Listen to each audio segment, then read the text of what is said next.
एक समय की बात है, प्राचीन अरब में अली बाबा नाम का एक साधारण लकड़हारा रहता था, जो एक सादा जीवन जीता था। एक दिन जब वह जंगल में लकड़ियां इकट्ठा कर रहा था, उसने घोड़ों की टपटपाहट की आवाज सुनी। वह तुरंत एक पेड़ के पीछे छिप गया और देखा कि 40 कुख्यात चोरों का एक समूह एक विशाल छिपी हुई गुफा की ओर बढ़ रहा है। चोरों का मुखिया विशाल चट्टानों के सामने आया, अपनी आवाज उठाई और बोला, खुल जा सिम सिम। अली बाबा की आंखों के सामने चट्टानें फिसल गई और गुफा का प्रवेश द्वार खुल गया। वह मंत्रमुग्ध हो गया, लेकिन तब तक इंतजार किया जब तक चोर गुफा से बाहर नहीं निकल गए। फिर उसने वही जादुई शब्द दोहराए और भीतर प्रवेश किया। उसकी आंखों के सामने एक अद्भुत खजाना फैला हुआ था, सोना, जवाहरात और अनमोल वस्तुओं का ढेर।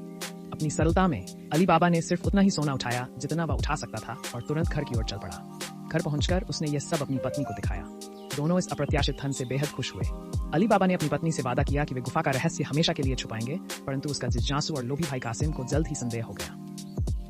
अली बाबा की चेतावनी के बावजूद कासिम चुपके से गुफा की ओर चला गया और अंदर प्रवेश कर गया। वहां के धन को देखकर वह अपनी लालसा पर काबू नहीं रख सका और सोचने लगा कि जितना वह उठा सकता है उससे कहीं ज्यादा ले आएगा।